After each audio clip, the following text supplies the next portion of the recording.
Nick Alberga and Zack Phillips with you for some breaking news. Timothy Liljegren has been traded to the San Jose Sharks in exchange for a 2025 third-round pick, a 2026 sixth-round pick, and veteran defenseman Matt Benning. What's going on, Zach? Your initial thoughts on this?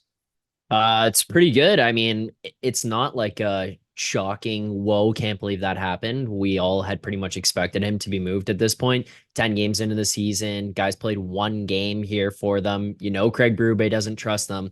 You and I talked about it already. You've got Philippe Myers and Timmins, sorry, rotating ahead of him, getting into this lineup. It's like you're on the outside looking in, you're making $3 million. You got to expect a move to be coming. So wasn't surprised that happened, just didn't know when.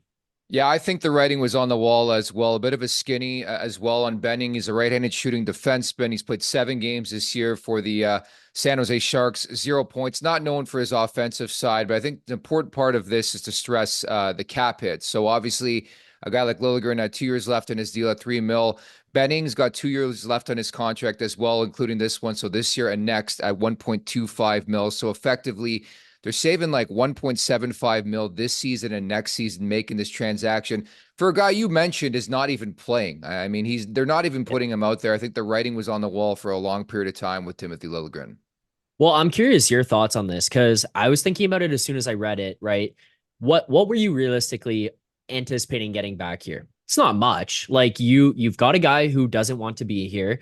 Sheldon Keefe didn't really trust him at the end. Craig Berube came in and immediately was like, this guy does not work for me. And maybe he goes and thrives somewhere else. That's fine, but didn't work here. So he's further down the depth chart. You're basically looking at a guy who's getting paid $3 million to sit in the press box.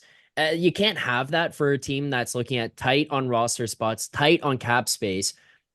You flip them out to San Jose, you get a third round pick, sixth round pick. And you even mentioned it to me before we started this is like that third round could essentially be a second rounder, technically, right? I do the air Yeah. quotes there. Like it's going to be a high third round pick, likely. I think that this is kind of a win for Tree Living. You got back a guy who is a journeyman. You could probably trust him. He's been in the league for 9 years, played over 400 NHL games. You can slot him in if need be. And on top of that, you save money and you got 2 picks. Like that seems like more than I thought was coming back. Oh yeah, I thought they're going to bag a ship back. I'll be honest. I thought Liljegren is going for the waiver wire. So I think this is. I'm with you. I think it's a good piece of business. I think on Benning. You have to temper your expectations. He's a depth defenseman. I think he's going to be in the Yeah. mix with Hockenpie. He's going to be in the mix with Timmins. I wonder if this what this means for Myers. But they had to shed some salary cap, and I think they achieved a variety of different things here. As I mentioned, I mean, the fact that Liljegren has played 1 game in 10 so far tells you what you need to know, and they somehow found a way to get themselves out of the 2 years and 3 mil per season. So again, you don't want to anoint a winner and a loser in trades like this, but moving a body out and getting a guy who could potentially play for you and some picks, I'm okay with it.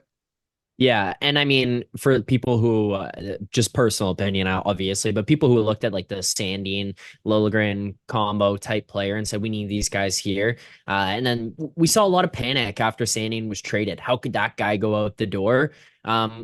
It feels like we've moved kind of in the right direction with our defensive core in terms of the ideology of how the team has been built. Liljegren wasn't fitting in here. You move him out the door, you're going to open up space, whether it's for another body or it's for more money to be used elsewhere, like whatever it's going to be.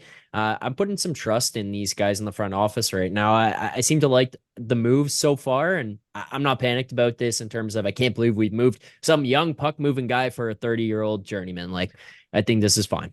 Bon voyage, man. Bottom line, it was time for a change. It didn't make sense to me when they signed him to the initial contract, but I guess No. Craig Berube wanted to get a look in training camp. He got a pretty decent look, and obviously, it speaks for itself how he felt about the player. But I also like the fact that he's going to San Jose. As I mentioned, they're not going to be good this year. So if he wants to flourish in that market, go for it. But I think we're at a point in time in Liljegren's career, and we've seen enough at the NHL level to know what he's ultimately going to be. Like, this is not going to be a story where he goes to San Jose and turns into an all-star, or is he?